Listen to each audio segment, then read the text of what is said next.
One of the current struggles is now you'll have students who will write a numeracy assessment in grade or in November, and the challenge is by the time those results come back, those students have left all 4 of those classes and gone into new classes in a new semester. So even if a teacher said, you know what, even though it's not a math test, you're in my math class, I'm going to try to prepare you to write the numeracy assessment, and when you get the results back, I'm going to help you figure out what your next steps are. That window closes, those students are gone and they're not connected. So one of the challenges is the schools are saying, how do we prepare students as a whole school to write an assessment, and then how do we get the results from that and make sense of that with a different set of teachers to move that agenda forward. So that's the biggest challenge, is they pulled it away from a curricular area, made it a broader assessment, but the challenges are the systems are saying, how do we prepare for that? The last bit of feedback I'll share with you before I take some questions around this topic is the results that come back are not accessible to the teachers. So they're through the school secure website, which means that we have our records clerk who has access to that, and our principals and vice principals who are having that. So the principal or vice principal will access the results for the assessments, and they can't share that information because it's on the secure site with a teacher. So if a teacher said, hey, I've got a group of students who wrote their literacy assessment in November, I'm working with them in my woodwork class, and I would love to know their literacy levels, where they scored and how I can support them to be more literate so that when they go through grade 11 and then into grade 12, we don't have an easy way to share that information to plan for that. So those are kind of the current bumps. I know the board was curious as to kind of what it's looking like as we're early in this system. So from the administration piece of doing the test, that's easy. The schools have been in a pretty consistent pattern of pulling kids into a lab and having them do an assessment. It's how to prepare the students when it's not tied to a curriculum, what to do with the results, and how to connect the students to say this is going to inform us to help you be a better learner. And it's hard for teachers to communicate that to students and parents when we don't really know how to do that, because we don't know the level of results. So you get a numeracy score back that says 1, 2, 3.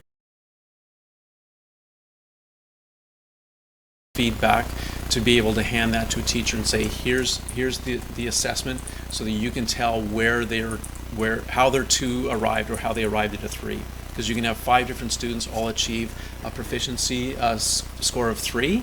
But arrive with different strengths and different areas in need of improvement, and the assessment currently doesn't do that. And this feedback has gone back through the ministry from all over the province, not just from us, but that's been the feedback from schools. Questions? I assume not. So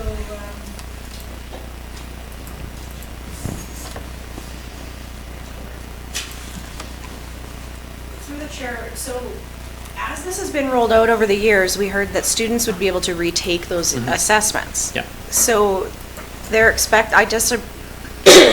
I'm pretty sure I know the answer to this, and they're expected to determine whether or not they retake an assessment based on a scale of 1 to 4. And are we advocating, my follow-up question, are we advocating to change that? The marking scale, or no, or whether or not they should, so that they can again? understand what they need to adjust in order to retake it and achieve higher if that's their desire. If I understand the question correctly, I didn't say it very well. I think right now the students who are choosing to retake it are making that decision based on how they think they should have scored. So let's say they score a 2 and they're like, geez, I think I should have earned a 3 or a 4. They don't have feedback on how they did to know whether or not they're like, oh yeah, I understand that, and I really messed up on the assessment. If I did it again the next session, for sure I would score higher. They don't know that. They don't. They're not able to say, oh, you know what? Yeah, that's a really accurate assessment of where I understand, because they don't have that. So their decision to rewrite is based on, I think I should have done better, or mom or dad saying you can do better. So there's not a lot of students rewriting. Currently, these are all graduation requirements, so students must complete them at the grade 10 level, the grade 11s. This current group of grade 12 students will not write the English 12 literacy because that exam or that assessment will not be implemented until the 2021 year, so next year. So students are required to do it. It's not tied to scholarships, so we don't have any of our local scholarships saying you must achieve this proficiency to be eligible for things. And universities, there was a huge question when it came out, would universities use this for admission purposes at all? So that was about 3 years ago as they were doing the change, and currently no universities are using that as a standard for part of their admission purposes. So right now it's strictly a graduation requirement. The value, when you talk with teachers and principals, vice principals in the system, is in the formative piece. So they're doing lots of work to try to help teachers figure out how do we all become literacy teachers to improve the literacy skills of all of our students. How do we become numeracy teachers? So they're excited about participating in the assessment piece, in the formative side. How do we learn more to support our teachers? But there's very low stakes if you ask the students and their parents. So the questions from the parents are, how much does this matter? Like, how important is this? And when they hear that it doesn't impact, university admissions or scholarships, they get relief. And the students flip to, why are we doing it then? Right? Because most of what they do has an end in mind, right? They're like, I'm hoping to achieve this for these reasons, and having it as other than a grad requirement doesn't check off the boxes for kids to say, I'm really excited to do well on this assessment. So if I could clarify, so what my intention is so that's great, because that's good for university. Okay, so maybe it doesn't matter for that, but we know that literacy and especially numeracy skills are applicable when we move into the workplace instead.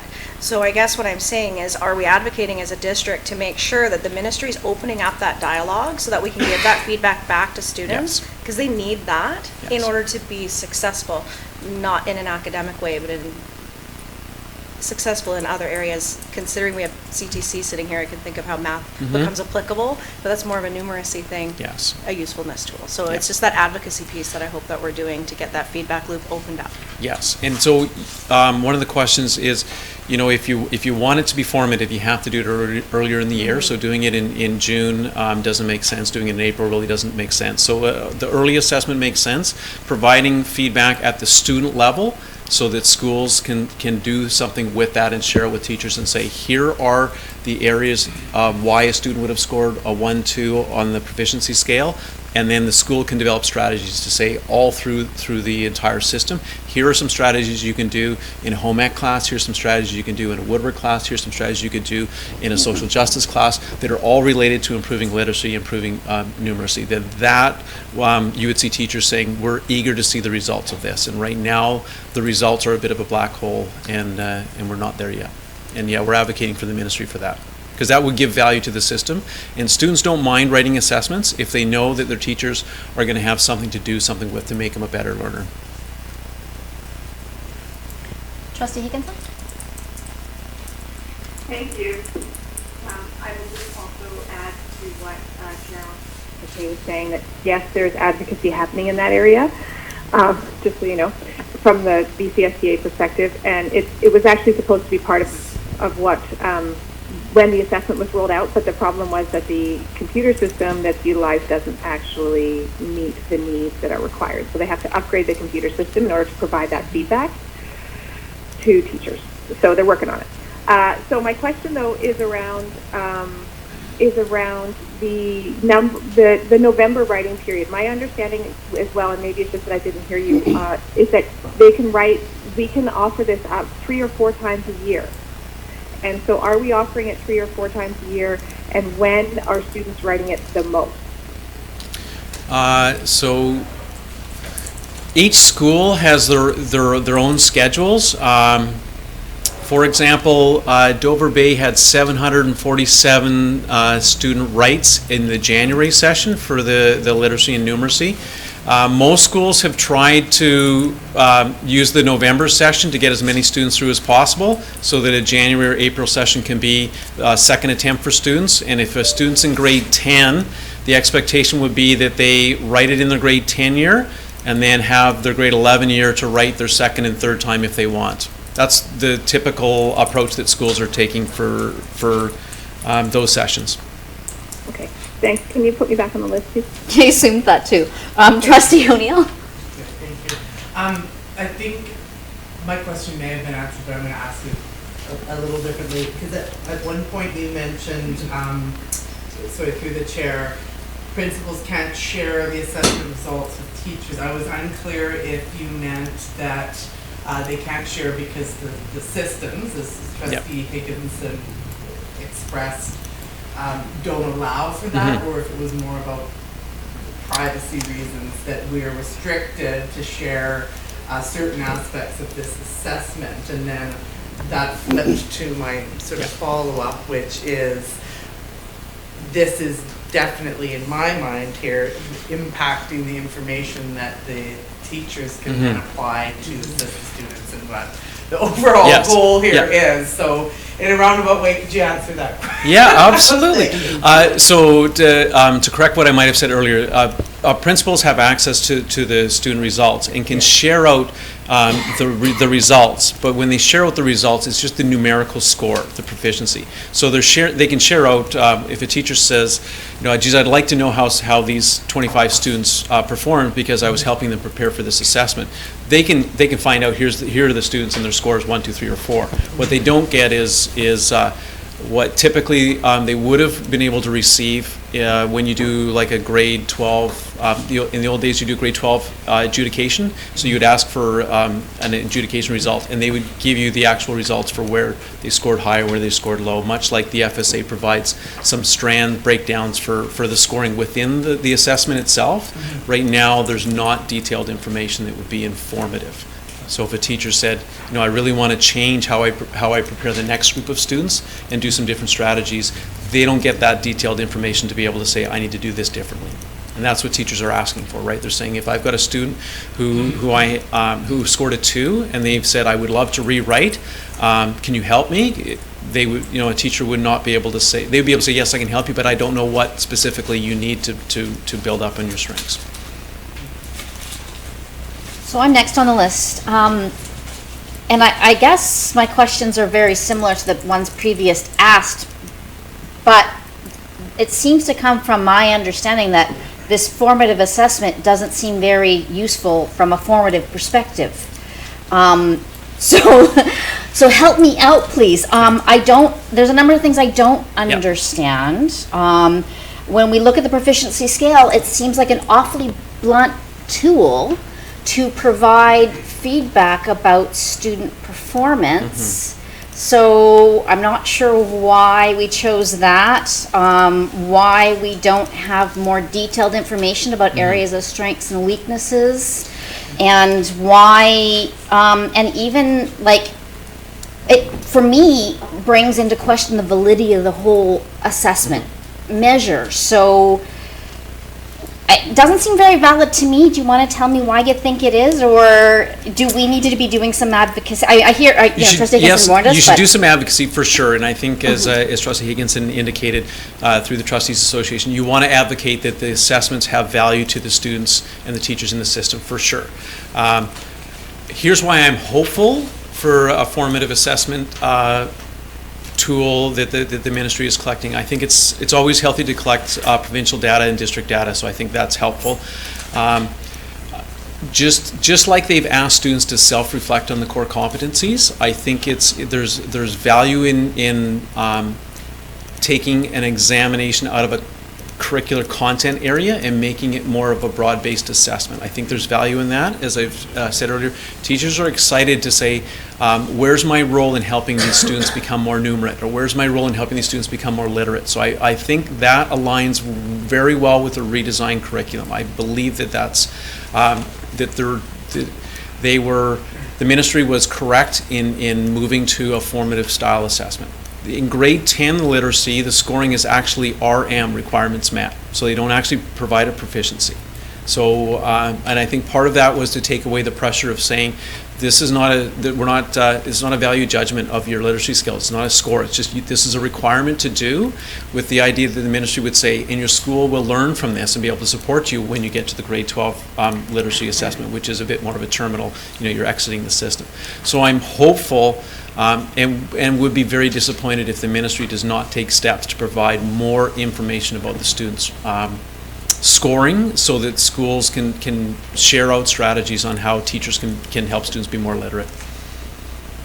And I don't think the assessments will stay if they don't, because I think the pushback from parents and students and teachers will be, if it doesn't inform our practice, let's not do it. And the old exam was part of their summative mark, so people would agree or disagree whether a 40% one exam was appropriate or not, but they at least understood where it fit in the system. And if right now we're in a formative assessment piece and it's not informing the system to change practice and support learners, then the pushback will be there. But I think the ministry's hearing, I honestly just think it's been a delay. Right? Originally the numeracy was grade 11, the literacy was grade 10, that was it. They rejigged it kind of mid-year last year and said, no, we're going to bump the numeracy down to grade 10 and we're going to add a literacy in grade 12. So I think they're trying to do give them some early assessments in grade 10 with enough time for the schools to build literacy and numeracy skills. At least that's how I read the move from grade 11 to grade 10 for the numeracy. They just haven't done that next step, which is, and here's what those results look like for each learner so that schools can support their skills.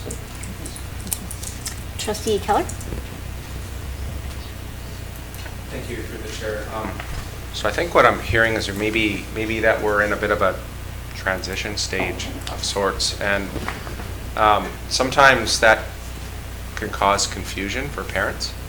And I'm just wondering, through the chair, what we're doing to communicate the purpose of the assessments, how they're helping students and our staff, and what we're doing to advocate at a district level to ensure that we're benefiting to the best we can. So schools will communicate to the parents in the regular communication ways around assessments, and so I think they would communicate the graduation requirements quite clearly, like here are the courses you need to take, here are the provincial assessments that are required. The piece about communicating how that will help the system, I think, is missing, because honestly I think the schools are waiting for the ministry to give them some assurances around what information they'll get back to be able to implement those strategies. So I would say there's a gap right now in communicating to parents, and there's probably I know there's a population of parents out there saying, I understand what my son or daughter needs to do to get to graduation, and these are some of the assessments, but that piece around how does that writing improve, what does the school do with that to improve? I think there's a gap there because schools don't really know what to tell parents yet. Trustee Brown? Thank you, through the chair. Thanks for the presentation. I'm trying to understand, and maybe you've said this to us in a previous presentation, I don't know, at this point things are starting to blend together. But can you clarify how this assessment is delivered to students? I'm thinking specifically because I'm wondering, we all know that we all learn differently, we all take tests differently. So how do we, I'm trying to understand how we're ensuring that we're actually receiving valid and informative results that speak to the students' knowledge and not just their ability to take a test. So the provincial assessment at the secondary level has been a read and respond approach. That has been the way that students have demonstrated their understanding. It's a paper read and respond, or it's a computer read and respond. That is the way the ministry has collected that information. And we acknowledge that there are many different ways that students can demonstrate their understanding, which happen throughout the school year, but for those provincial assessments, that is their option. Trustee Higginson? Thank you. I'm just going to circle back around to the reporting of the results because it's not jiving well with what I understood was to be happening. So right now, like if I look at reporting out the results of the grade 10 literacy assessment, it states that the assessments will be reported on a proficiency scale of emerging, developing, proficient, extending. It will be only reported on their transcript as requirement met, indicator only, not with the grade that they actually received or the level that they got. So, and that what is actually supposed to be happening is that the grade 10 assessment is intended to be used in a formative way for the grade 12 assessment, in order for there to be school-wide systems checks as well as provincial-wide systems checks to see if we come up with problems in grade 10 that we are addressing, but that we can address by the grade 12 time. So am I hearing from you that we're just getting a 1, 2, 3, 4, not the proficiency scale and the more in-depth student detailed information that's supposed to be available through the student transcript services? The students can request that. Right now, the schools do not have that information in a manner that they would be able to share out with schools. They would have to go into the school secure site and populate that each student at a time. Okay. So if a student, for instance, can I have a follow-up? Yep. Yeah. So when you say a student can request that, let's say it comes back as a 1, which I'm hearing that numbers are being used, that it's coming back as a 1, then the student can request a more detailed information through their student transcript service? I honestly don't know if they can do that yet for the literacy and numeracy. That was the practice they used to do for their provincial exams. Mm-hmm. Okay. Okay, thank you. I might have the last question here. So again, coming from an assessment perspective, what you're describing doesn't sound like it would necessarily engender a lot of student buy-in.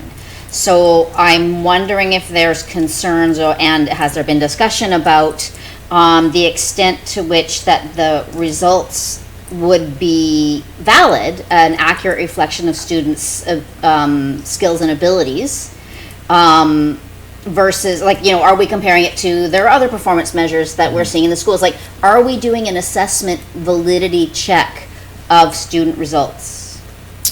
And I don't mean, I don't mean necessarily, GNLPS, we should get on this. I kind of looking at a provincial perspective, Are they considering this? Because that sounds like a concern to me.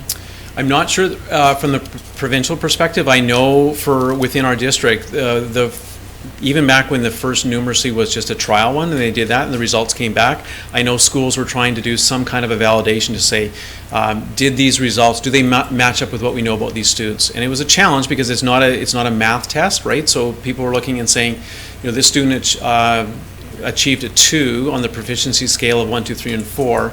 They're in pre-calculus 11 and they're getting a B. So we think they probably should have scored a 3 or a 4. But the numeracy assessment was heavily skewed towards your literacy skills. There's a lot of reading and changing the reading of the actual test into the math they're looking for. And the math are some numeracy skills that are not necessarily tied to what that student might have been doing in pre-calc 11. So there's a lot of how do we know whether this is legitimate, a lot of questioning around, and a lot of teachers did double back with students and say, did you even try on this? Because you didn't score really well. And some students said, no, I didn't really try really hard because the minimum standards which are on the descriptors, you have to do at least 50% of the questions, right, before you stop, because some students are saying, do I have to do this at all? So there are some ways of saying, no, students didn't try hard. I think the real value going forward will be when a student in the future writes the test and writes the assessment, gets a 2, says, how come I got a 2 and not a 3 or a 4, gets enough feedback to be able to say, this is what I know,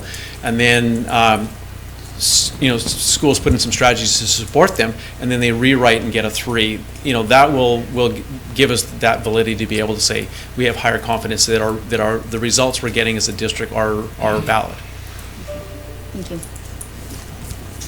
Any other questions for our low-tech presentation here? Okay, there you go. Okay, thank you very much. No-tech, there you go. Okay, good. And with that, I would be more than happy to introduce our principal of Conklin, Cedar. I don't know whether that's for Dawn or for me. Let's go. Ait Snake, la Siem, la Sietya, Squaliqua, Enthapet, Kevin Brand, Tanitsanats Nanemo, Port Hardy, E. Cornell. Iets in Manna auch Peter Brand I Irene Hunt. Into Quidal Necessita auch England. Heitziap Ewachsiam Heitschka.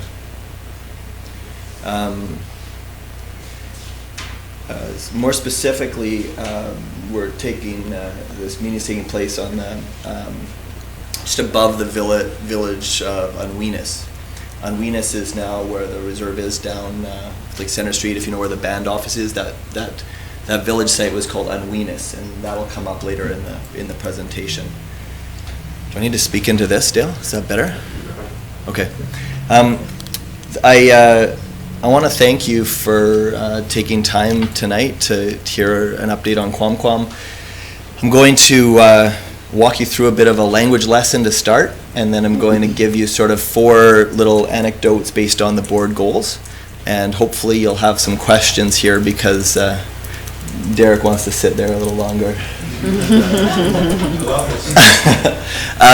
So Quam, you know, I put up that name there because on our Pro D we brought out Donna Gertz, a professor and linguist from SFU, as well as a couple her graduate students, language students, and they said, Kevin, Quam spelled wrong, unfortunately, and I said, okay, and she says, well, this is a language that was an oral language. And so as we developed the lexicon for this language back in the 70s, I was the one that suggested QW as sort of the start of Quam, but it's wrong, Kevin. And so that puts me in a bit of a position, doesn't it?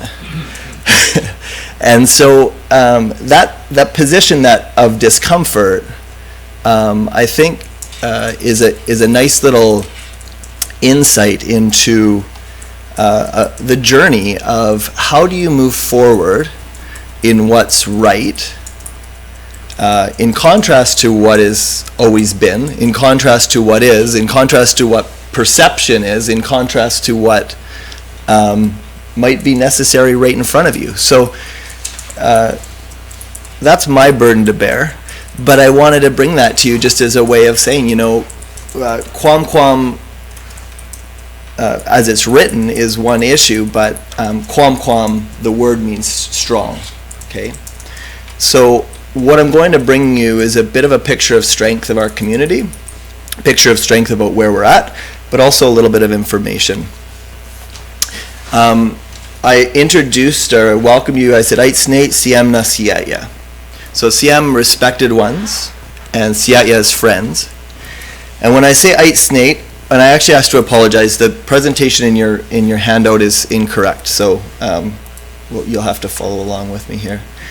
Aitsnate is, I understood that to be good evening, right? And a small little foray into the importance of language.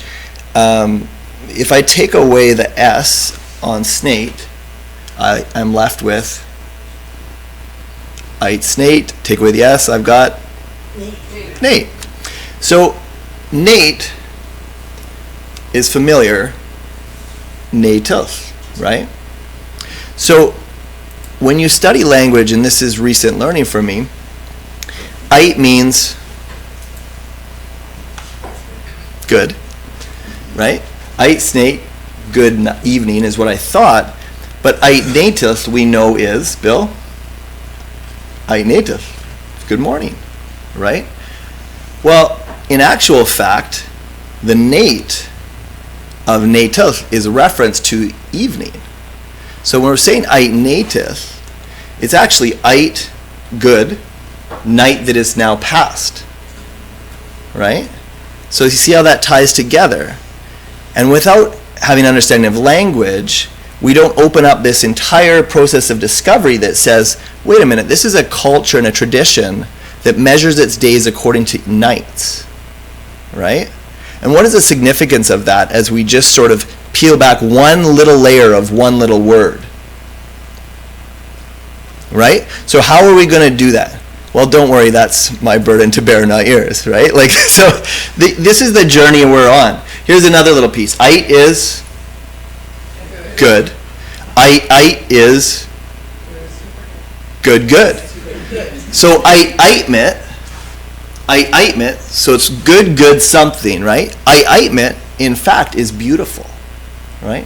So Enrichment, beautiful school. So we talk like this. Enrichment school. Enrichment metmana. Metmana is the plural of child, so it's children. It's a beautiful school, beautiful children. Enrichment szkoła, beautiful family. That's a prayer that Penny Seward has helped us with. And so we start our days with a prayer, Haichka titel siem, Haichka Enrichment school, right? Haichka Enrichment metmana, Enrichment szkoła. And the children are practicing that. And so we're moving along. Vision, mission, values. We are a pretty unique school in that we've got accountability to you, but of course this is a co-governance model. And so I brought this just to sort of throw up that there is a lot of similarity, but we also went through our own process of visioning, and then once you've got a vision that's really passed along from the CIATS framework and that group, we then have a vision, but mission and our own values as a staff are something that's going to tremendously inform us. So I think I'll start with just the values that our staff identified. Szkoła is family. We talked about empowerment. Szkoławin is that good thoughts, good feelings, but more of an aligned head and heart. That's Szkoławin. Nanam is communication. Nastlich, love. Our staff really brought that to the forefront. Creativity, accountability. Siemstuch is respect. And Natsmat Tadlut,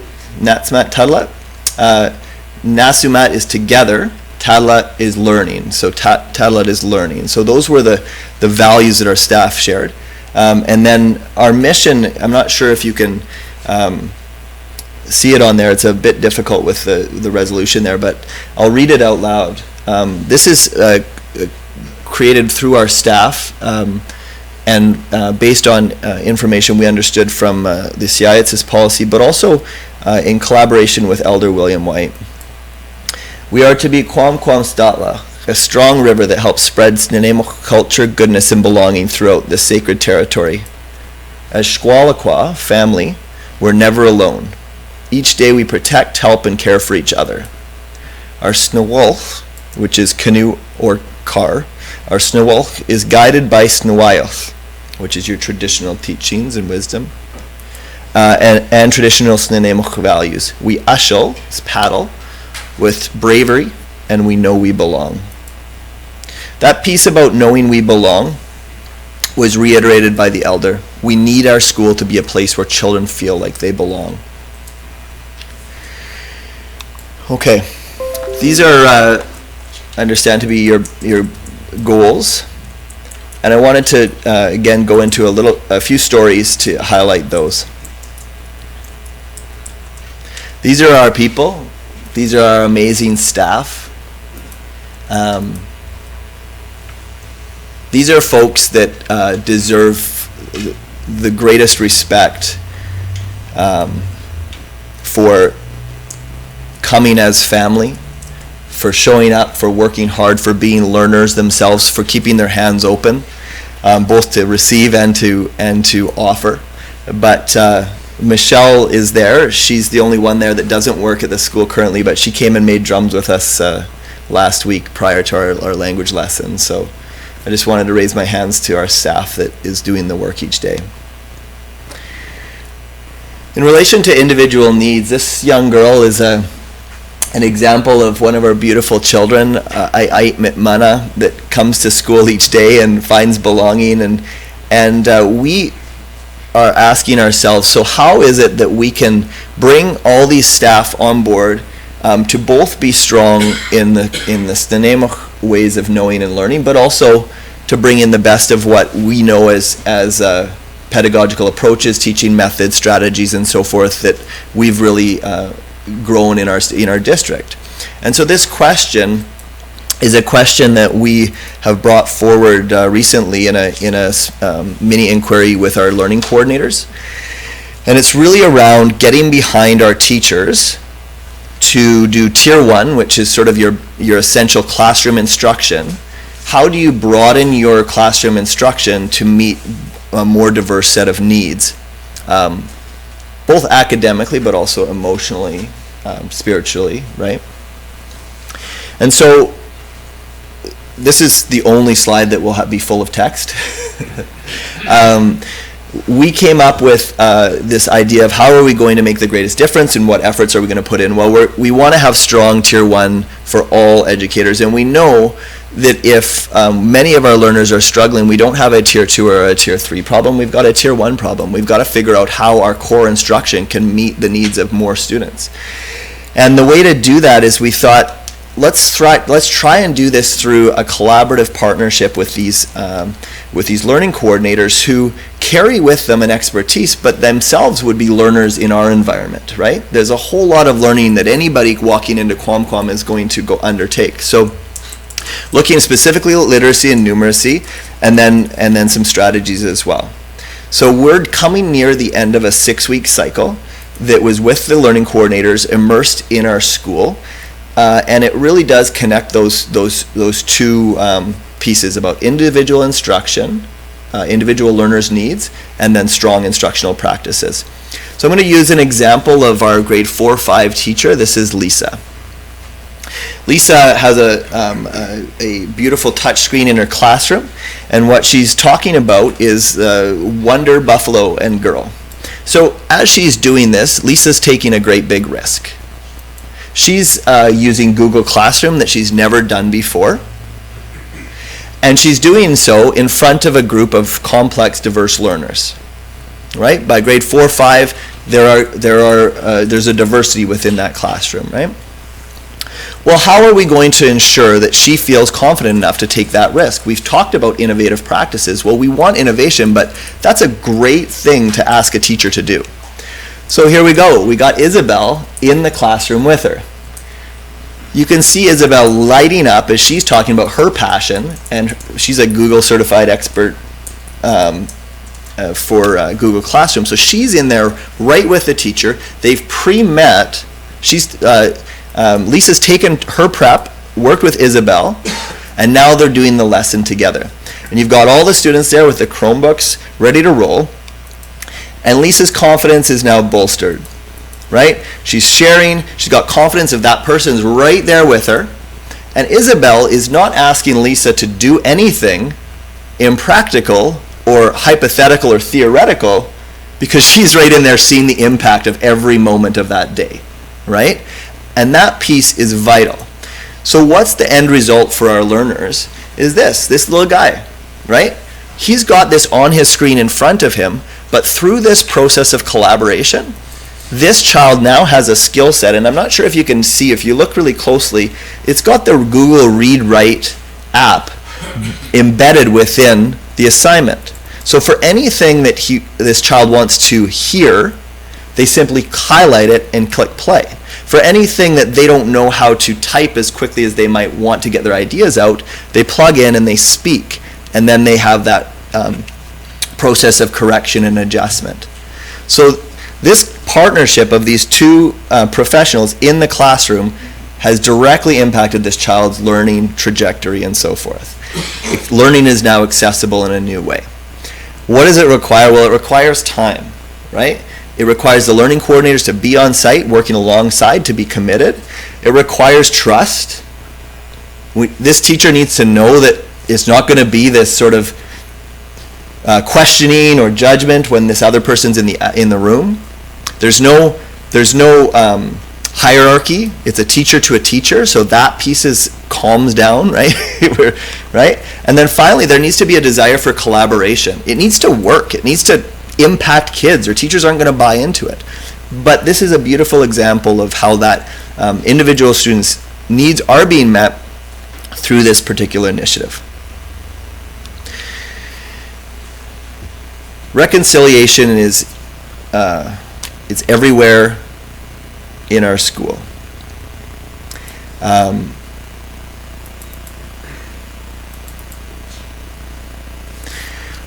The gift of a Thursday morning hug when Penny comes in and opens our day with a prayer, and the generosity with which she embraces our community is astounding.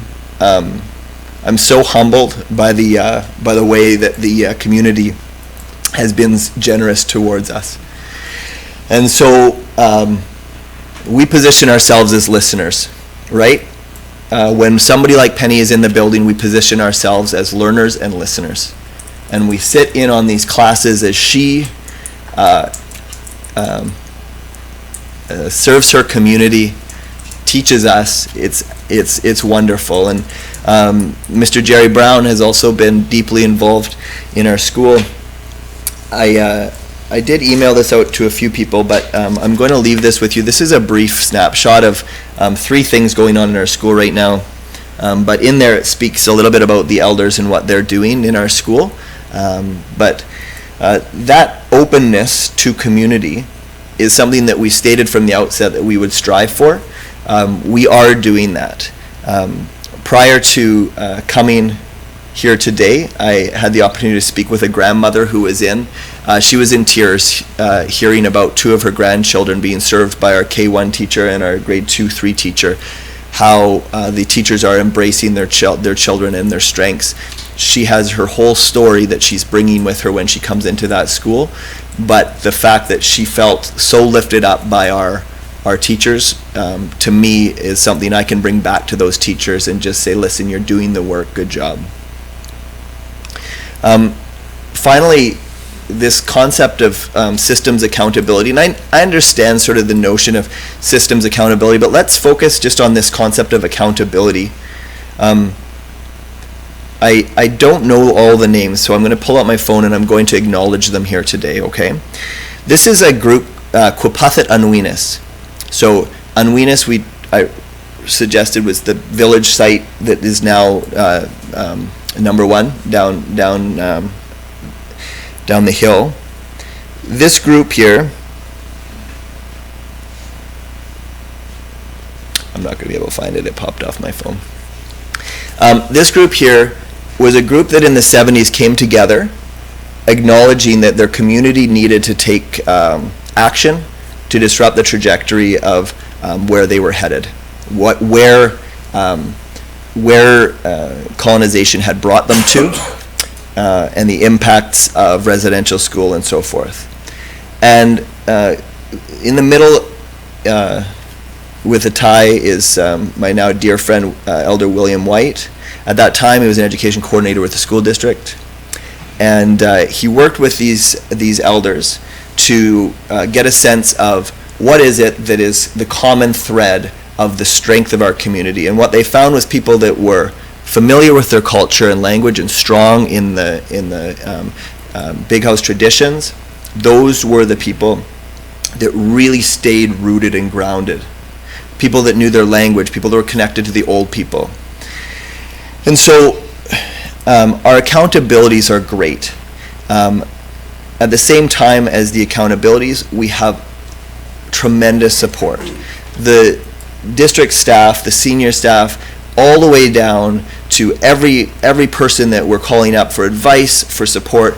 There's been such a tremendous support from the district, but also from the nation and from knowledge keepers and elders like William White. So within that is this constant accountability. It's this sense of they will speak into our school when they need to, and they were always there for us as a sounding board as well. And so all of the crossed T's and dotted I's are taking place as well, and that's another presentation about how a teacher like me learns how to deal with water issues and all things, those things. But the point I wanted to bring forward here is just this Quam opening is part of a 40-year journey that the nation has been on. We have tremendous accountability to this nation. but the generosity with which we're being received by that nation has been tremendous, and we just hope to do right by that. And so, again, to you and to anybody who has a vested interest in the school, our hands are open. Please come visit. Please be curious. Please ask questions. Please support us. Please speak strongly about what's going on, because it is tremendous and we've really been set up with success. Again, I want to finish off with just our staff. Please keep them in mind as you know the work they're doing. The challenges of things like a KW versus a QW. But ultimately, my message is just one of gratitude for the fact that I get to be part of this world every day, and we get to see the difference that it's making. I'm again hopeful for some questions.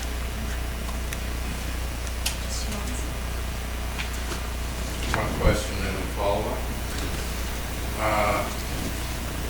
Do you expect 99% of that staff to come back with the training they got this year? It would be a shame if you were to lose them. Well, here's what I'll say. I've got, I'm not sure if it's my place to do so, I'm going to do it anyway. CUPE signed off on the EA staff from the existing school coming to be part of the new school. Bill, that makes a world of difference for our children in our community. And so we hope for continuity. The saying is, as Shkwala Kwa, we're never alone, we don't walk away. That's a value that we have at this school. My hope is that that is that every staff member is feeling that as well. So the invitation is there, and I hope and pray that that is the case. We'll do whatever we can to keep the team together. Follow up, from your point of view, has this been easier about what you expected or an incredible challenge? About what I expected as an incredible challenge. Is that fair? Yeah. Okay. Thanks, Bill. Further presentation. Any other questions? Trustee McKay?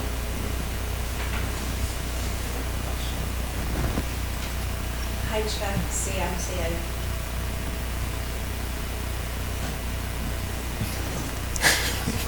I don't have a question either. I want to say thank you.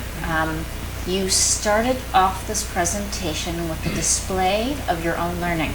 Yeah. And your willingness to learn and your willingness to fail.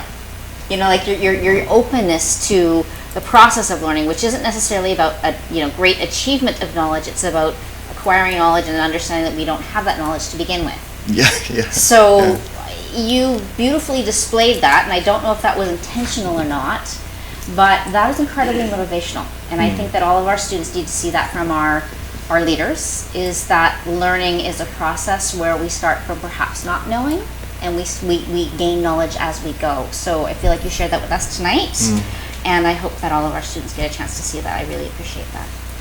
Thank you. All right. Oh, one more? Trustee It's the President? same. I have to say, sorry,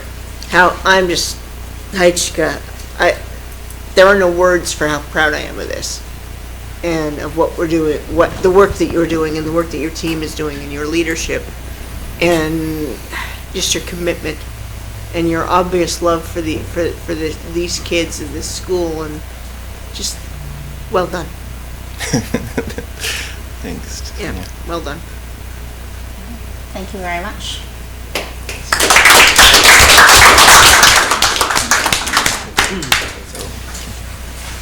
Awesome. Thank you so much, Kevin. I couldn't help but think, as I'm thinking about the presentation for Qualcomm, and I love how you acknowledged, started off with the spelling's wrong, and all you think of in a school system is, oh, signs and letterhead and all those things. Right?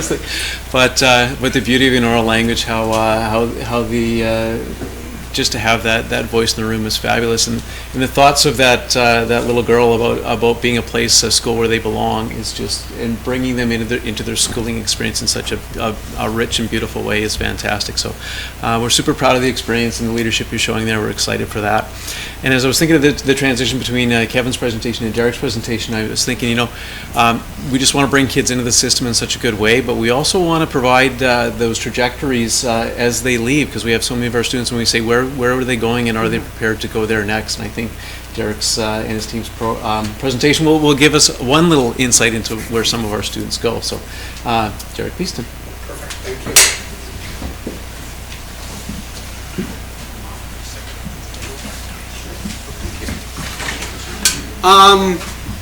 Kevin, I hate following you, man. That's why I leave it. Well done. What a good guy. I don't know everybody in here. A lot of new trustees, and I'm Derek Beeston, principal of the Careers and Technical Center.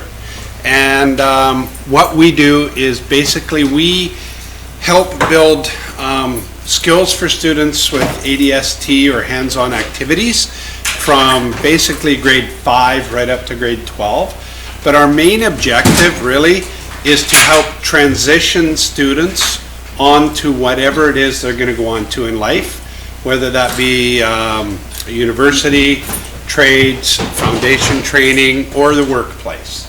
What they're opening up right now for you is just a little bit of fun. This is our elementary tool cart. We didn't want to spend too much time on it, so we thought we'd bring it in and set it up and let you take a look at it while we get going. So what I thought we'd do, because we have such a diverse program, we love to tell stories about students, and we'll try to get a couple in, but to get through this without keeping you here forever, we're going to run through the different programs that we offer in the CTC, because I know some people in the room aren't really familiar with it.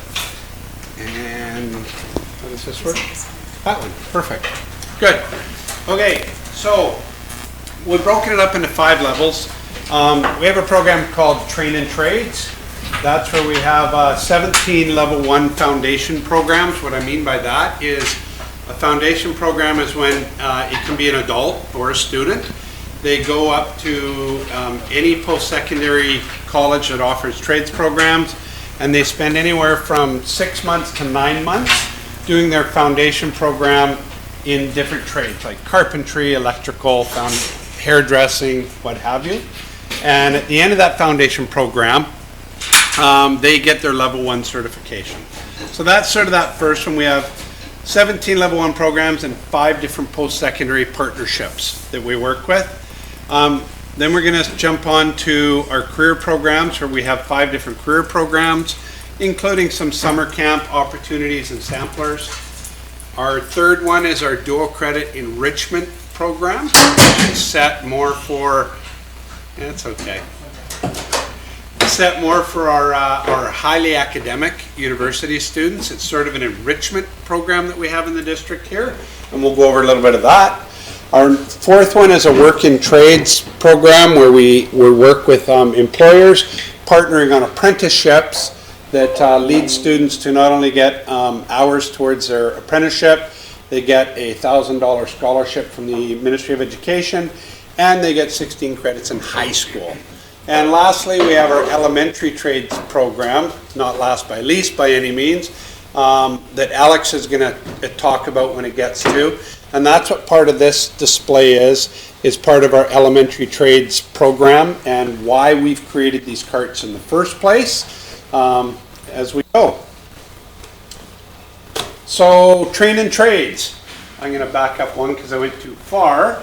Rob Gowan-Smith, my coordinator, is our main guy for doing train and trades. So I'm going to get him to give a little overview of what we do and how we do it. Thanks for having us. So we work with students in post-secondary. They're in full-time programming for the most part. Some of our grade 12s will take academic courses. They can take a couple each semester, but train and trades is kind of where I focus most of my time. And this is full-time programming that prepares students for a career either in the trades, in an accredited provincial trade or a Red Seal trade, or else in careers that require certification. So things like a dental assistant or information technology and applied systems. And it's full-time programming for the students up at VIU. I'll often start working with students as young as grade 9, kind of transitioning them and planning them so that they can prepare to be in a place where they can take advantage of that dual credit and take the classes in high school that are relevant and get them where they want to be.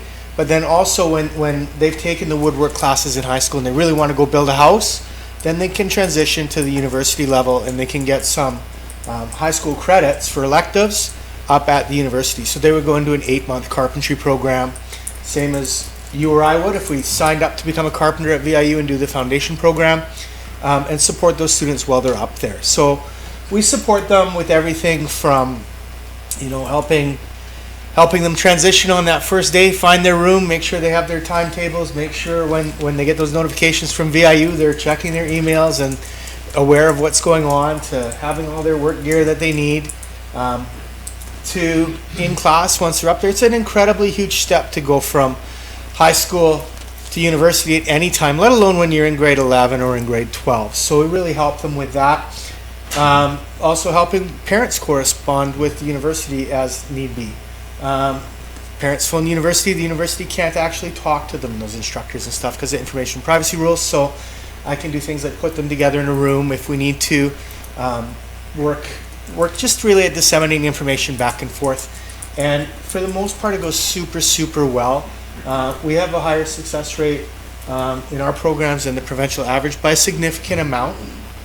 And that's not just for high school level students, but for all students in the trade. So it works, the program works quite well. There's a ton of interest in it, and we try to get as many students in the programs as possible.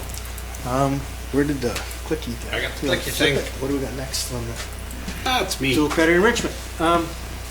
Career programs. We're jumping all back and forth because we share in all these programs, so we just sort of have to jump back and forth. Besides the trades programs, we offer full-time certificate programs like office administration, dental assistant, healthcare assistant, education assistant that our school board is very currently interested in, and information technology. We're actually negotiating right now between Cowichan, Parksville, Qualicum, and Nanaimo and VIU about possibly creating an education assistant cohort that we would own and operate, with VIU credentialing it, to try to get more EAs into our system. So that negotiation is currently happening. We also have this program called Trade Sampler. What that one is, the picture at the top in the middle, that was Rob's creation. It was the first all-female trade sampler program. We questioned females and said, how come you're not taking any trade stuff? And they said, well, it's pretty intimidating to be up there and all these guys and everything. So we threw together a cohort of just girls. And boy, did they have fun. Yeah, they did. So. And how many transitioned into foundation programs? So we had about 13 students went into that program. And of those 13 students, I believe 9 of them are either in programs right now. We have one girl just started carpentry last week or 2 weeks ago, and the rest are all signed up to move on. So it's a tremendous return on their time. They've got some confidence and they're ready to move forward now. That trade sampler, normally we run it every February through April. It's 3 months long, but we were able to secure extra funding from the ITA to run one in September. So hopefully next year my goal is to get another cohort, because unfortunately it's only 12 seats if we just run the single cohort, which is not very many for our whole district. Heavy metal rocks is something we run also. We run that in conjunction with VIU in Parksville, Qualicum, and the kids get to go out to the rock quarry at VIU and run the heavy machinery for 3 days. So they'll run rock trucks, bulldozers, they'll use a skid steer to push all the dirt in a pile, and an excavator fill the dump truck, then a dump truck will take and dump it somewhere else, and then it just goes in a circle. So, but they'll spend 3 days running heavy machinery, all sorts of stuff full on. It's very cool. And we're going to run another one of those in June this year. So we ran one in November. We're going to run a second one in June here, so hopefully get a whole whack more students involved. And then one that we didn't get this year, but we're hoping for next year, is something called a junior welding camp. So it's called Mind Over Metal, it was Canadian Welding Association. We brought a whole whack of like junior-aged kids, ages 9 to 15, in and ran welding camps for a full week. So they spent a week welding in the booths at VIU, building sculptures and stuff, which was super cool. Last year we didn't get funding. We're hoping to get it for this year. So we'll get another 20 kids into that. And then Rcmp. Yeah, and then we also run camps in the summer. So this year we hosted the Rcmp summer camp at Cedar Secondary School. We had 40 students out there, and it is the coolest experience I've ever had. You're out there paintballing with guys from the Iraq team. They're good. And you're out on the boats, out in the harbor, jumping waves and falling in the water in survival suits and the helicopter, and big German shepherds are chasing you across the field and knocking you down. It's an amazing experience. So we run that summer camp every other year, and we share it between Port Alberni, Cowichan, and Nanaimo. So we hip-scotch back and forth. But while we were at that camp, I got approached by somebody from the local fire department here that they'd like to start operating a fire camp on opposite years. So we're negotiating that right now to see about the fire department in Nanaimo here hosting a similar thing, only with fire, ambulance, and rescue. So it's sort of a neat thing for students. They can get 4 credits for the experience, but they don't care. It's not about the credits for them, it's about the experience. So those are just the type of things. And then a couple years ago, and we're hoping to revise it for next year, we actually run a certification camp in the summer where we bring students in 3 different areas. We do health services, we do construction trades, and we do hospitality. And what we did is we bring all the students in, and they get everything from forklift certification to Serve It Right to WMIS to refined confined spaces, and all of these camps are running simultaneously, and all of those then work in with one of the labor companies in town here to go out and get them work experience jobs in the summer, and they're walking out on a resume with 5 different things on their resume where they normally are walking out saying, you know, I cut my neighbor's lawn. Right? Yeah. So you can speak a bit more to that. Sorry, the goal with that one, the idea was a lot of the programs we have for the post-secondary schools will have prerequisites. So for example, if you want to go into a healthcare assistant, you need to have first aid, you need to have food safe, you need to have, there's actually quite a few things. And then when you're in the program, something like welding, they strongly encourage you to get your forklift certificate. You need to get things like confined space. So what we're hoping to do is make the kids easier for them to transition into those post-secondary institution courses, and then when they were in there, they would have that leg up also for looking for work as well as for when they're in there with regards to those certifications. So we really looked at real industry certifications that the kids could then take and use to apply, and we worked in conjunction with Rhino Labor. And Rhino Labor actually came, they talked, they worked with us, and we had quite a few students got a work experience right out of that program. So we ran it right at the start of summer for the first 2 or 3 weeks, and then right out of that they transitioned into employment, and quite a few of them actually got jobs out of it. So it worked out really well. And higher paying jobs. Higher paying jobs, yeah, exactly right. Yeah. They usually started between $2 and $3 more an hour just to start, for the only reason that they had those certifications. And then you felt a lot. I spent a lot of time on construction sites, and I always feel safer when the kids have safety certifications involved. And Will helped us a lot with that too. Will ran a lot of the WMIS and stuff when we did that program, so it was awesome. And the best story out of that whole thing is if you ever go to our website, CTC, Nanaimo, we have a video on the front called Supergirl, and she is our Supergirl. Yep, that girl. Sure. She's a welder now, and finished her 2nd year welding.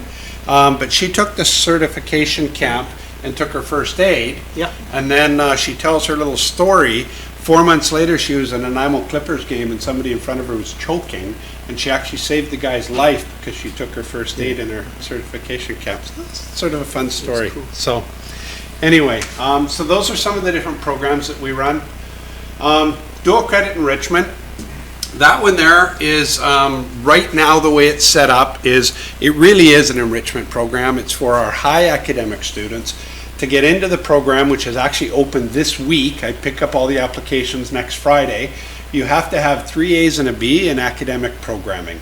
So what this program is designed to do is take students that they have a specific career goal in mind, and this is a transition program to give them a taste of university life during their grade 12 year. This is not a replacement, this is during their grade 12 year.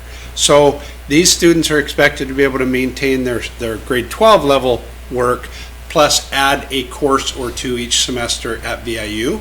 And they do get dual credits for all of these courses. The other advantage is any students that go into this course, VIU grants them first crack at picking any of their courses in their first year university before the general public or before returning VIU students.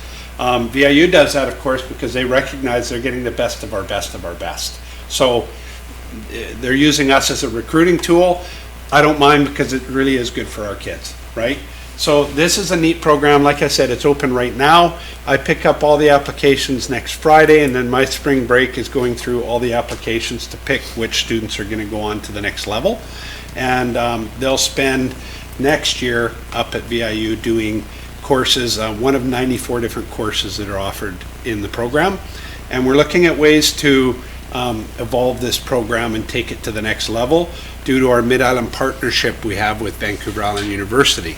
So it's an awesome program too. Work in trades. I know this is like drinking from a fire hose, and I apologize for that, but we're a busy program. Work in trades is one that we run. This is for students anywhere age 14 to 19, and if any student is working at a legitimate company with a Red Seal certified tradesperson, they can earn up to 16 high school credits. They get a check for $1,000 when they graduate high school from the Ministry of Education, and all of their hours are counted to the ITA. So if one of our students is even working with their father as a carpenter's apprentice helping them build houses over a 2-year period, he might accumulate 2,000, 3,000 hours. All those hours are sitting up there waiting. So if they go into the trade, they've got all of their work hours already sitting there. So it's a massive benefit for our students to be into these programs. The reason that there's a $1,000 prize at the end of it is because the ITA and the Ministry of Education, the ITA is the Industrial Training Authority. They're the organization that grants and oversees apprenticeships in British Columbia. They recognize that if a student is both working in a trade, which is Rob's train in trades, or training in a trade, train in trades, and working in a trade, my work in trades, they're 85% more likely to stay in the trade and be successful. If they're in one or the other, the odds drop quite a bit. So they really encourage us to do this. So this is where we work hard with our high school teachers that are doing work experience to try to recognize when it should be a work experience or when it should be a work in trade. And we bounce back and forth on that. And we've had more than a few kids over the last few years that have sort of disconnected almost from the system, and this was a really good way to bring them back into the fold. Absolutely. You know, little Johnny's out roofing full time. You go see little Johnny, you get him $1,000, get him some credits, and hopefully roll them into a carpentry program, right? And get them along that graduation route. So hopefully we can use it for more for outreach the more we go. We're still building as we go here. And that's a good reminder, thank you, because the idea is you don't get the award unless you graduate school. So that's the ticket. We drag them back in, and then we say, but here's what you need to do. So then we work with our partners at Island Connect Ed or with Brett at Learning Alternatives to finish off some of the coursework they might need to do to graduate in order to be successful for their $1,000 scholarship. So it's a pretty cool program too. Alex, you're up finally, being so patient. This is Alex. He runs our trades trailer. Has anybody in here not seen the toolbox driving back and forth, the big huge white trades trailer? Okay, so if you haven't seen it, it's parked in the board yard. And yeah, so I'm the lucky teacher who gets the opportunity to go around in the district and inspire all these wonderful young students, open their eyes to the opportunity in trades. So it's a traveling district resource that gives students the opportunity to experience the joy of building and explore the many opportunities in trades, like I say. Through the planning with individual elementary teachers at upper intermediate levels, we determine a project or activity that the students will use design thinking strategies to create using tools, often in group settings. Often these projects are presented as Skills Canada challenges, where the students work collaboratively to create a team product and compete with other groups to determine the most successful designs.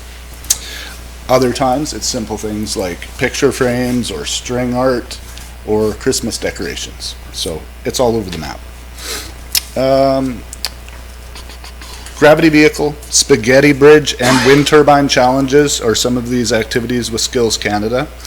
And we use them to explore safe tool usage while creating a product that the students, or that can be tested and refined before competitions. We also have developed Skills Canada resource kits, which we've brought an example of over here, the wind turbine kit. Skills Canada, we just ran a big event at VIU last week. It's an incredible opportunity for students to compete in a friendly atmosphere, and they really get pumped about it. I think it was 547 competitors last week up at VIU, which is our new record. Yeah, it's getting better every year for sure. So these resource kits can be borrowed by teachers for a number of weeks at a time, and they can lead their students through these aforementioned activities and have proven to be very successful throughout the district. It allows me to reach out to some other schools while still having schools that don't get the chance to have me visit. They can still kind of work with those activities. And then, of course, compete at Skills Canada. Finally, our tool cart pilot program has been launched this year at Fairview and Bayview Elementary. This one is the product that we brought to Fairview, and it was graciously lent back to us for this presentation. And it allows teachers to explore ADST curriculum with their students through access to a well-stocked tool cart and support from our program, the Elementary School Skills Education Program. I don't know if I need to take any questions at this point. You could read out your statement. My blurb from our teacher at Fairview. So we have an ADST specialist at Fairview. His name is Craig Dick, and his feedback on the cart is as follows. Fairview Community School was very fortunate in being chosen to receive a tool cart from the district. It is well designed and equipped and solidly built.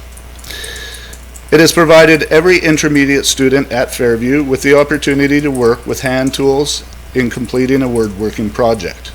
These projects have been the highlight of the year for many students. It has given some students who normally need academic support the opportunity to succeed independently and even assist other students with their work. Alex Fluka has actively supported this learning with project ideas and materials, and the students and I look forward to working on another project soon, which we are in discussion about soon. So I'll just touch base before, we'll take questions at the end. I'll just touch base on where this came from. So Alex, you can see in the top picture there, if you look really closely, it's not very big, you can see the trades trailer with the truck in the background there at Ladysmith Intermediate. That trailer is so booked, it's crazy. It's booked every single week for the school year, and all we have is Alex to run it. We were getting so many requests that we thought, how can we do this? Because we don't think that the Secretary Treasurer is going to give us money for another trailer. Just kidding, Kev. So we thought, what else can we do? So other districts have had similar projects like this. So we came up with a tool cart that we can plant at a school. We can give resources to, and we can give time to help train schools themselves to be able to utilize this and teach this themselves, because we can't do everything for the whole district, and we shouldn't. This should be shared learning by everybody. So what we're doing is we picked a couple of schools with Laura Tate's help on where the best places would be to start, and we're training teachers to be able to do this on their own so that they can run their own EDST curriculum. We're hoping to expand this out. We've already got approval for another one that's going to go to the Junior Learning Alternatives program with Brett at Barsby. So that's going to be the next one going out. And we've got a bit of funding secured to build another one for next year. So we're going to see how it goes. We're getting some feedback from people on whether it's successful or not and whether to continue with the program. But that was sort of our idea, is Alex can't be everywhere, and we want every student to be able to access this type of thing. So as we train more teachers, and they come up with brilliant ideas themselves and make our entire program better, because they say, hey, have you guys thought of this? And it just improves the whole program across the board. So it's a lot of fun. It's very well equipped, and it's relatively cheap, honestly, to put this together and completely equipped it. So it's not a bad way to go. One or two more slides, and then we'll take some questions. Skills Canada that we just spoke to, that took place last Thursday. I don't know if any of you had the chance to attend. I think we tried to send out invitations to everybody, but I don't know what happened and if anybody got over there. As Rob said, we had over 500 competitors, and we did quite well, as you can see by the NLPS winner group there. We got gold, silvers, and bronzes all over the place. And what happens with this is anybody that wins gold medals at this competition automatically goes to Abbotsford in April for the region or the provincial competition. And then this year alone, it's pretty exciting, because anybody that wins gold there goes to the national competition, which this year is May 27th, 8th in Vancouver. So it's the first year Skills Canada has been in Vancouver for the full competition in many years. So we're pretty excited about it. But these are just some of the pictures of some of the students that won gold and were in the competitions. And if you want to add anything to that. Kids did awesome this year. It was outstanding. 5 years ago when we started, when I started with Skills Canada, we had 18 kids on the small cafeteria at NDSS, and now we have 500 kids campus-wide at VIU, so it's quite the change. Kids did outstanding at all levels. Alex, the Spaghetti Bridge kits, they won gold and silver. They beat the Cowichan kids and all of our Nanaimo district kids, so that was Alex and Tanny Surdick put that together, which was fantastic. High school contest did fantastic this year. We have competitors did outstanding. Some of them, like workplace safety, won gold, silver, and bronze, so they swept the floor with everybody. It was awesome. And the kids, most of them are super keen to go to Abbotsford, which is the next step, planning on how to get them all there. So it all starts off small, like last year when we were at Cedar with those little cup cars racing and helping out Michael Moynihan. And then, then it gets to be gravity cars, and then next thing you know, they're working on cars at VIU. So hopefully we can use it to inspire some confidence in the littles when they're little, and then just keep snowballing it up until they're chomping at the bit. The girls, when they get their hands on the drills that Alex has to start with, they want nothing to do with them. By the end of it, they have their elbows up, and they don't want to give them back. They want to build birdhouses for the EA that's not there, or the principal, or whoever. So it's awesome to see. So Skills Canada gives the kids a little chance to take control of it on their own and really shine. And the kids that exceed and excel in it are often the kids you least expect. They're the kids that, all sorts of issues in class and problems, and all of a sudden, here they just take off. So it's cool to see. And if anybody didn't get a chance to get over there, pencil it in right now. Next year, February 20-something-ish, you should walk over to VIU, because it's unbelievable. We'll send it up to Dale. Yeah, when you got 500 kids taking over a campus, it's pretty unbelievable. Numbers, by the numbers, because a lot of things matter with numbers. These are just sort of some of our success rates in our programs. So train and trades, this is last year's students. We had 70 students in some of Rob's programs, 90% success rates. That means 90% completed their program and got their level 1 certification. Career programs, 41 students, we had 90% again complete. Enrichment students, 90% complete. Sometimes students drop out of that because they think they can handle the workload, and it turns out they can't.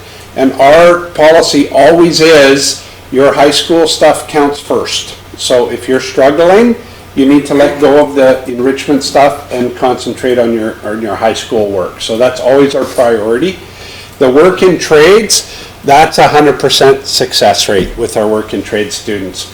We have about 30 kids in it right now too, and it's growing. It's just based on getting out there.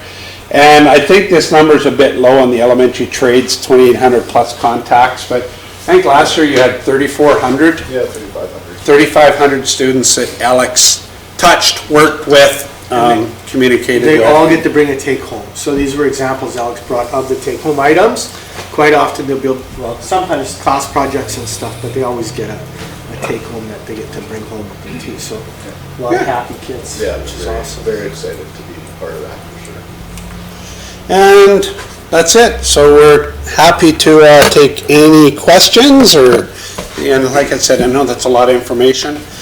We'd love to tell you some student stories, but we're also being respectful of your time, so. Derek, I have to say, I'm already on a list of trustees wanting to ask you questions, but you started off by saying you hated following Kevin. And that was really cool. Actually, like that was a really exciting, interesting presentation. So I think you met the Kevin brand level and Awesome. vibe. So thank you. I'll start with some questions here. I know Trustee O'Neill wanted to. But you need a second language. You know what, I know, Bill, and it's on my list. It really is. Trades might be a second. Code is like the whole second. ITA, ADST. The acronyms alone. Yeah. So, thank you. I'm going to try to come up with a question here. I think what I want you to sort of expand on a bit is the education assistant piece that you brought up, and a number of times talked about negotiations. So yes. I'm curious, like, sort of how that's working. I sense that there's a lot of different partnerships going on throughout these programs that you've described. So that's sort of the crux of the question I'm going to get to. But yeah. I do want to comment and say I'm so pleased to see this focus on the vocations and trades. It's been a long time coming, and I think that this is really important. I'm also, I wish for many of my colleagues growing up, many of my family members, that they would have had these types of opportunities. And I'm happy to see that the ministry has stepped in and supported, through financial contributions. I'm going to hone in specifically on the comments that were made around the females in our schools who are participating in this program, and I'm happy to hear that, the trade sampler program, for example, there's a focus on encouraging women to get into the vocation. And so if you can add on to your answer around the EA recruitment piece, because I think there's also a need for more women in trades, and what other partnerships could we explore or look at, it sounds like we need more, for sure, more spaces available for women who are interested in this type of training at the elementary, secondary level. And you put me back on the list. That's a really long question. To back it up just a little bit, the ministry has been supportive of this, but quite honestly, the reason this program exists and is successful is because of John Blaine, Scott Saywell, and Tim Davey. They're the ones that have believed in this and pushed it for years and years and years. So this isn't an accident. This is something that's on purpose, and it's been well thought out, and a lot of good people before me have put all the foundations in place that I get to sort of stand on their shoulders, and my team gets to take a bit of the credit now. But this work's been being done since it started with John Blaine in 2000 is when it started, and it was a small program that's grown through a lot of different people, including Patrick Young in our district and others. So that's part of just wanted to give that acknowledgement out. Women in trades is the ITA has recognized for a long time that not only are we missing the intellectual piece that women bring to everything, but we're just missing that diversity of that different type of thinking, because we all know we think different ways, and we're missing out on so much by having a male-dominated workforce. So that is actually one of their goals too, is in the next 5 years to double the amount, which isn't going to be much, it's only going to bring it up to 10%, but to double the amount of women in trades. So one of the presentations I went to with Work BC just 3 months ago was they have a plan over the next 2 years to go and convince and talk and lead and teach employers that they need to change how they do business on their work sites. I still walk onto some work sites where I'm doing a train in trades with some of our girls are welding in shops, and I walk into the lunchroom, and to be frank, I look at a poster on the wall of a scantily clad woman and a calendar. I back out, I walk over to the owners, and I say, this isn't acceptable. I have a 16-year-old girl working in here, and that isn't appropriate. So that goes where my apprentice goes. And every time they go, oh my gosh, we didn't even think of that, because they don't. It's not purposeful.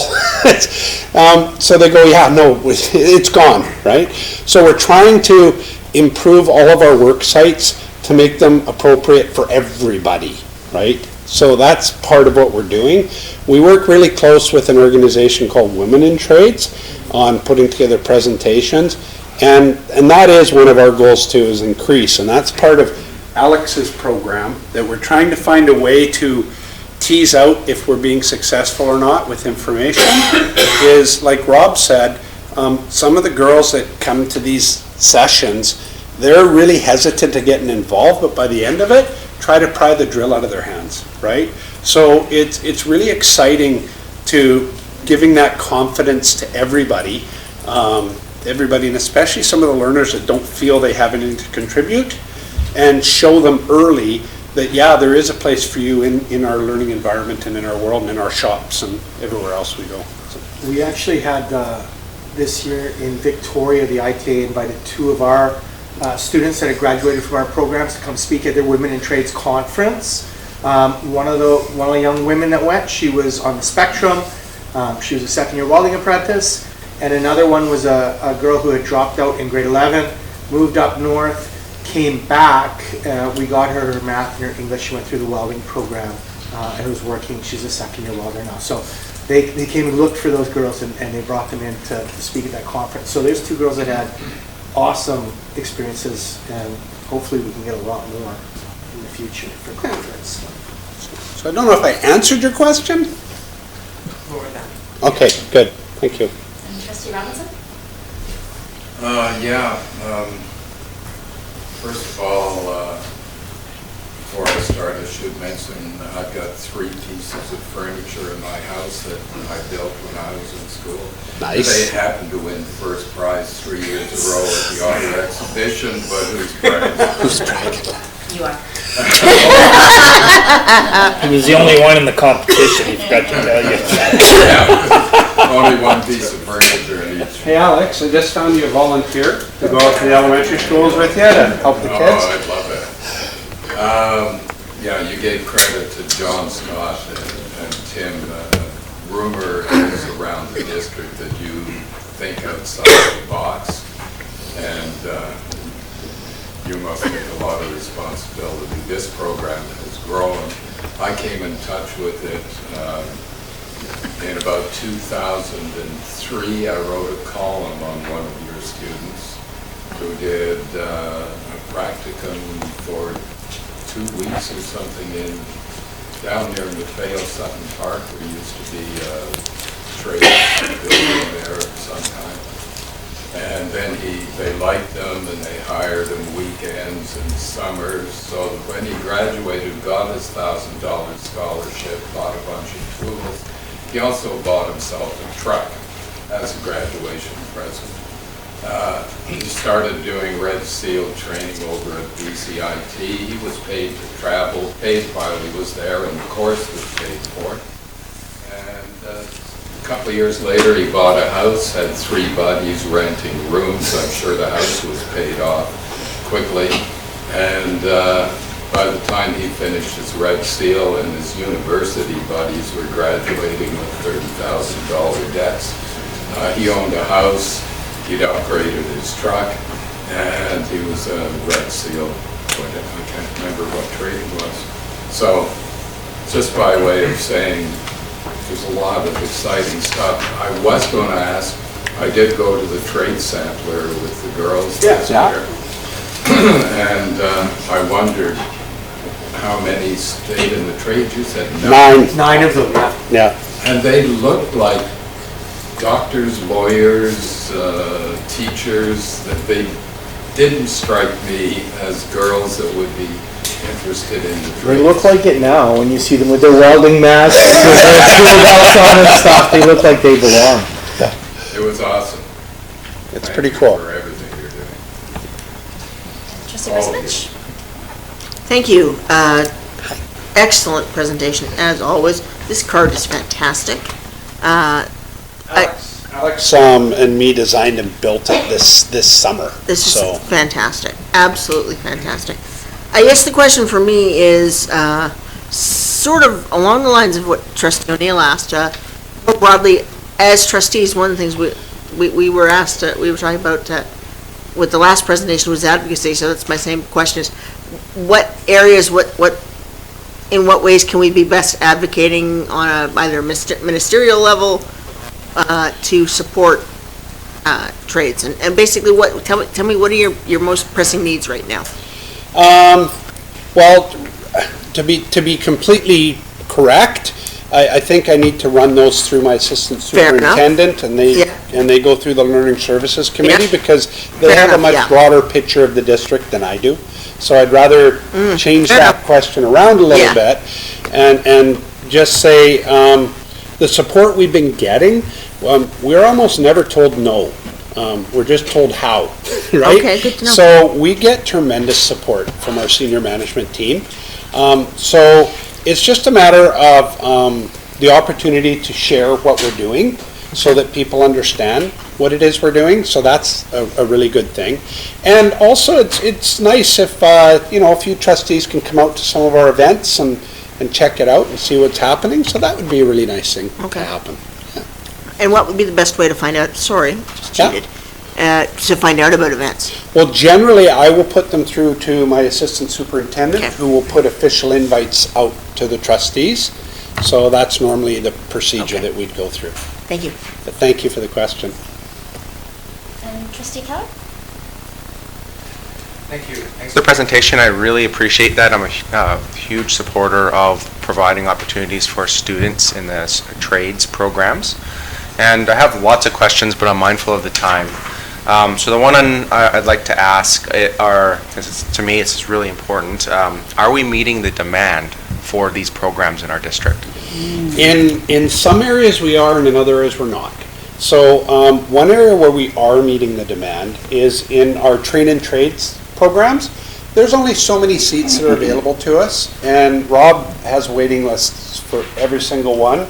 So when we're choosing the students to go through, and just to be really clear on this one, we're still working with counselors to understand that we're trying to choose a student we think is going to be most successful in the program, not the highest academic student or the student with the best attendance, because often when we interview with the students and we do an in-depth interview with the students and parents, often the student that's missing 35 days of school go up to our programs and never miss a day, because it's a motivational thing for them, right?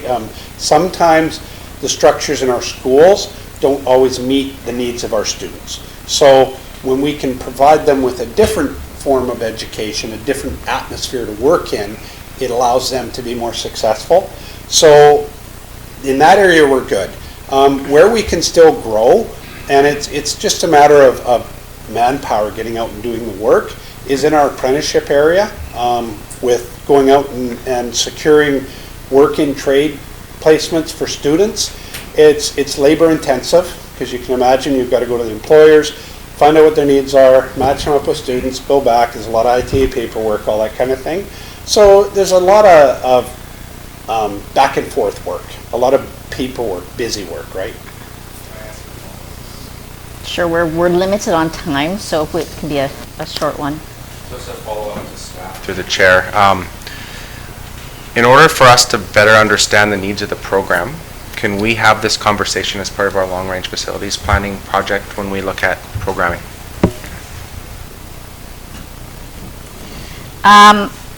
So, in the spirit of time, I think unless anybody, there's only 2 trustees on the list. Hopefully we can, I already did because I thought you indicated that to me. So, okay, if not, let me know.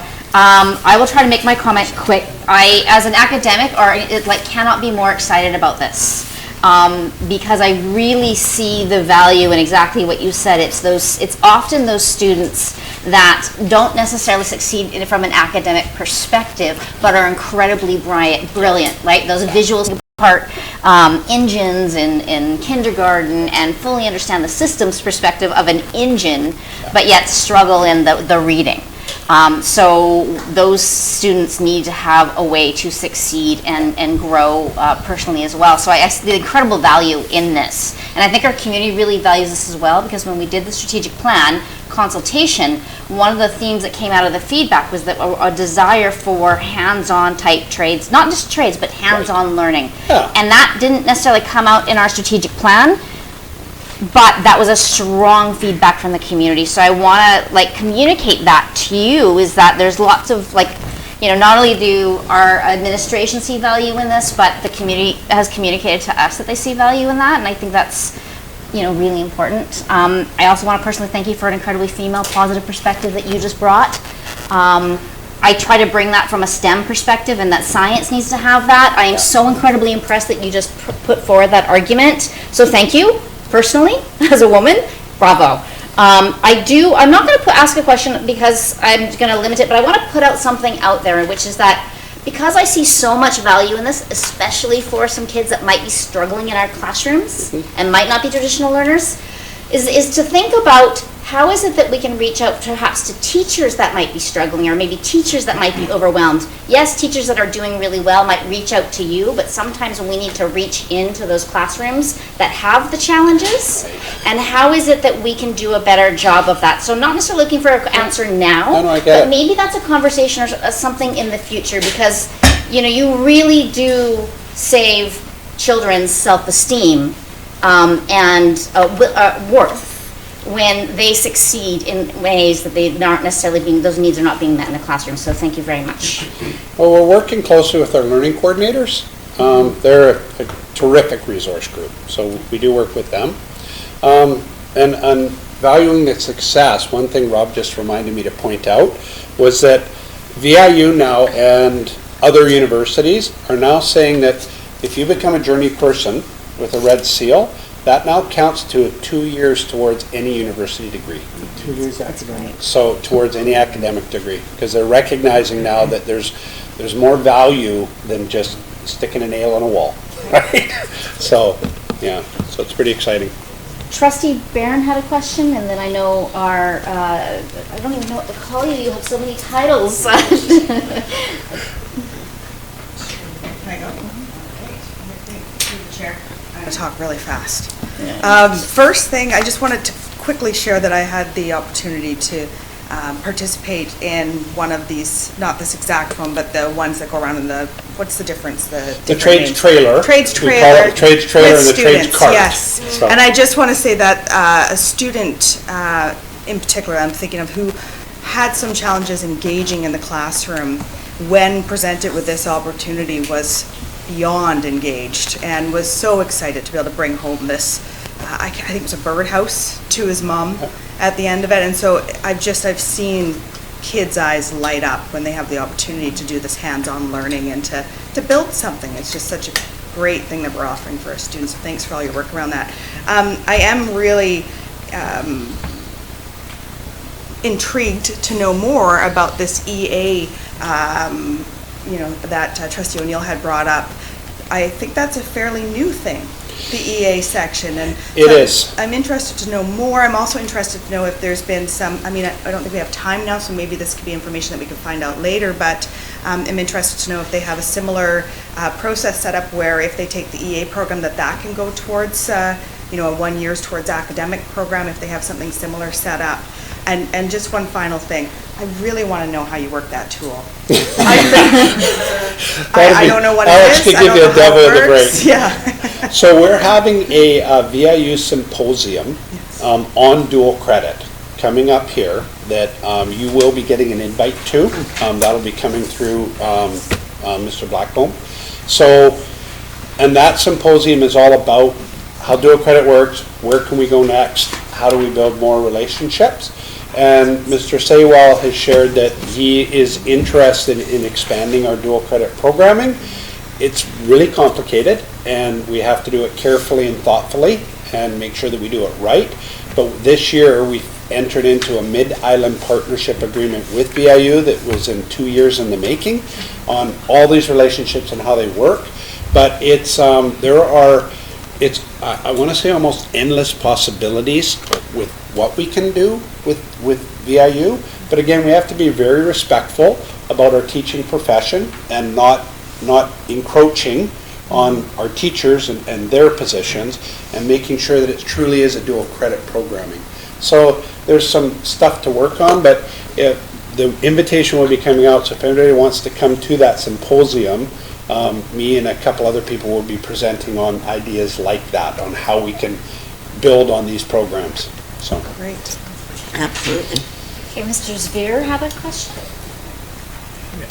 Thank you. Through the chair to, I guess, Derek. One of the questions really is around the education assistant piece, because it's gone from a 2-year program to a 1-year program to an 8-month program to a 3-day program in Victoria. I don't believe that's the type of qualifications or quality of people we want to bring in to deal with special needs students.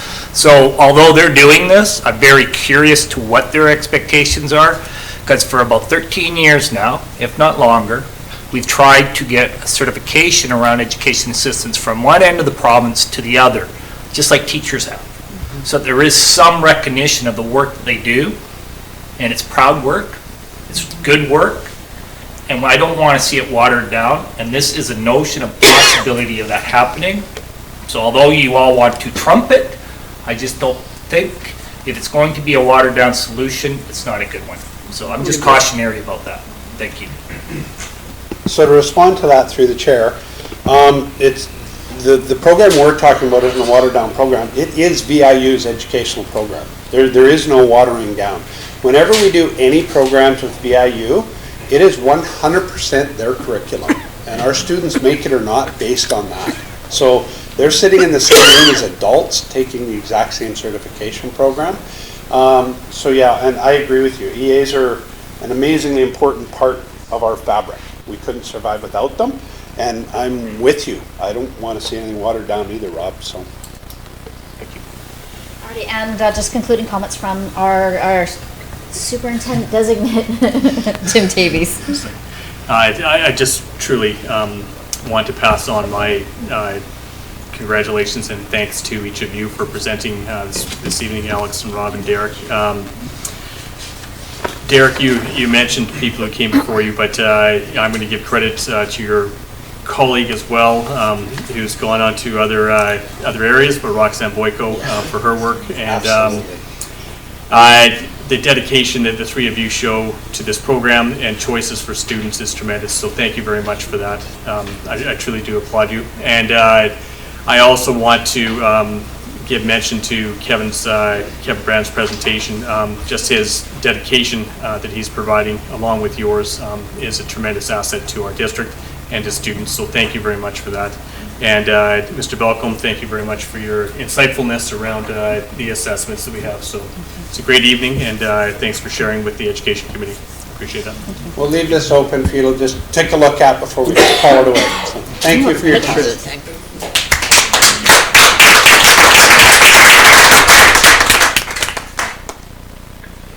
Alrighty, so thank you very much. We're going to move on. There's no correspondence referred from the regular board meeting that I know of, and no unfinished business or new business. And any questions? Alrighty, great. So then I will seek a motion to adjourn, which I've received from Trustee McKay and seconded by Trustee Berzovich. All in favor? So moved.